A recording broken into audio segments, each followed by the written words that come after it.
Yo guys, pupunta kami ngayon sa bahay ni Aguinaldo. Pupunta kami sa bahay ni Aguinaldo. Ibabalag namin dun yung mga gamit, mga museo ni Aguinaldo. Museo ni Aguinaldo. Then, tawag dito, pagpunta natin dun, medyo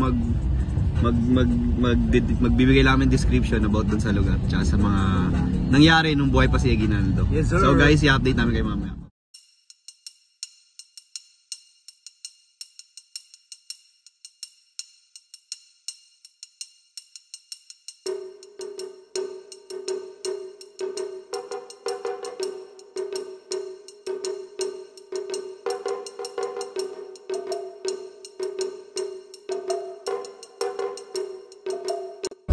So, ayun guys, ang usapan namin 9:30, di ba? Tapos dapat lahat na ABS. Tignan nyo isa namin kasama. Tignan nyo. Tignan yan. Tignan yan. Tignan nyo yung damit dyan, oh. Usapan, formal. Kasi nga, mag-vlog kami sa bahay ni Aguinaldo. Hindi naman oh. Naka-master po.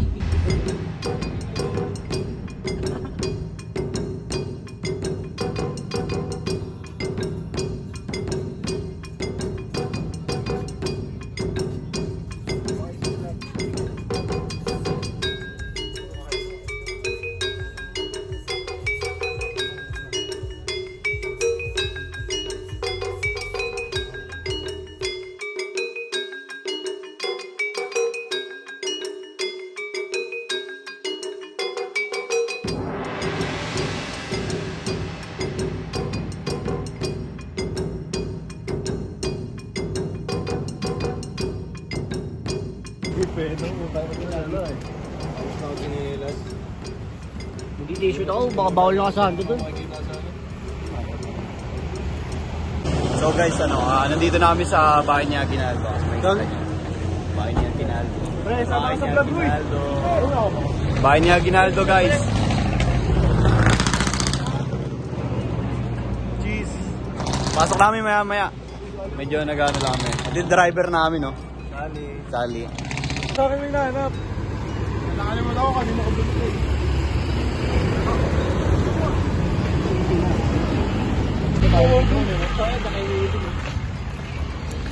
With the hoods. Shots lang po ng kung ano po yung meron dito. Wala naman po. Kalakohan, kumbaga. I-picture ako? May bolton kayo ba? Bolton.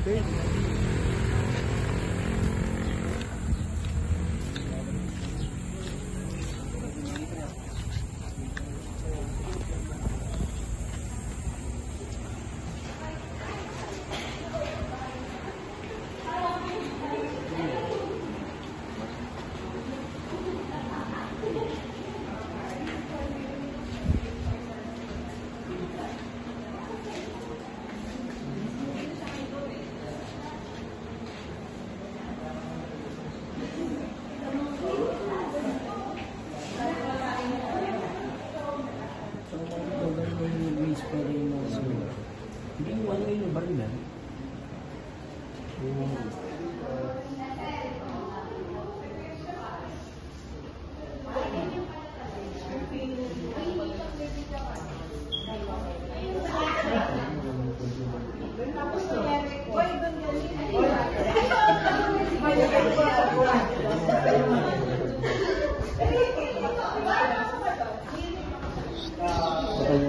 Pre, nasa video kayo pre. May buko. Ganda ng pag-vlog. Ano picture ng gano'n? Yung paalam, dito lang yung talim. Dito lang talim to. Tapos to. Ano to? Kasi babaw yun. Dito siya. Espada. Dito uso kasi yung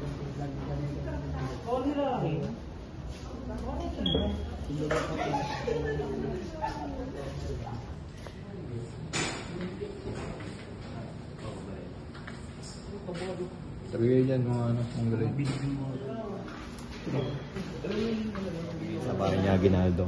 So, forecast natin yung mga ibang itsura dito. Kasi may kita yung mga damit ni Aguinaldo dati, yung anong ginamit niya ng pantulog niya. May kita mo rin dito yung mga liyang ni Aguinaldo. Ito. So ito yung liyang ni Aguinaldo. Nakasulat dito, ano ba? From Hong Kong. 1989.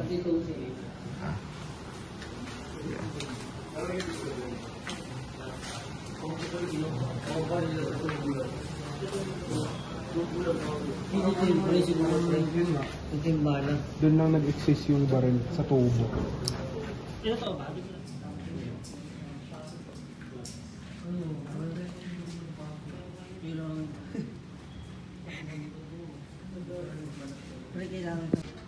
ko makita yung remains.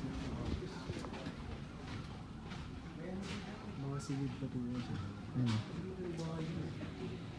Mga anak na babae. Australia daw.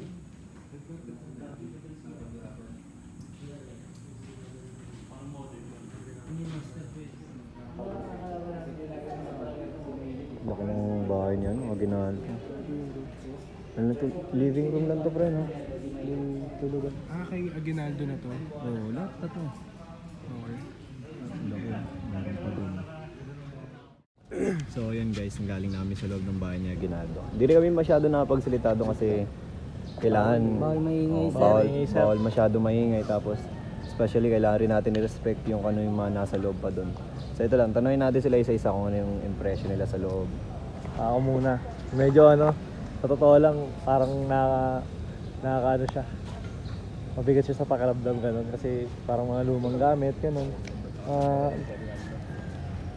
Saka nakakabilib din kung paano nila na-preserve yung yung mga gamit. Like yung mga espada, yung mga damit, no? Wala lang, ang galing lang. Nakakamangha. So, Azap, ako nga pala si Kobe, kilalang tambay. Tambay lang pero kilala. Hindi, pero yung pagpasok sa dami kong nalaman. Tsaka yung mga dating ginagamit nila, napakaangas. Talagang nakakabilib kung ikukumpara sa mga kagamitan natin ngayon. Talagang craftsmanship talaga yung ginugol nila dun. Tapos yung mga history ng bahay talaga mismo, may mga knowledge. Ayun, wala lang, dagdag knowledge lang po. Tapos, ano yun?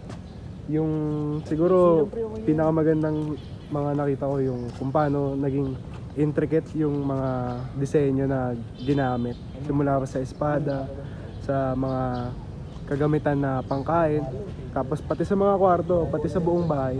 Naging maganda yung parang naging disenyo talaga. Para sa akin, sobrang nakakamangha.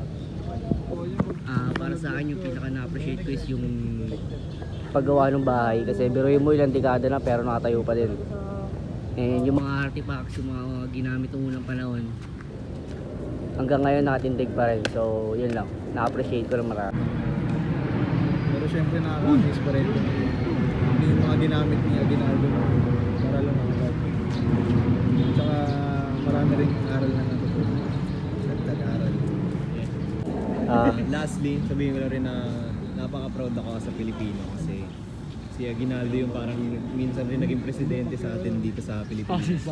So hindi lang siya siguro president, ang galing niya rin kasi talaga parang mag-design ng bahay kasi ang sabi niya kanina, halos lahat ng makikita dito is parang design and pinalagay talaga siya ni Aguinaldo sa bahay niya. Tapos yun, parang naging house na rin siya for the government ng lugar tsaka ng buong bansa. So yun lang. Guys, peace out. Peace. Peace. Thank you guys.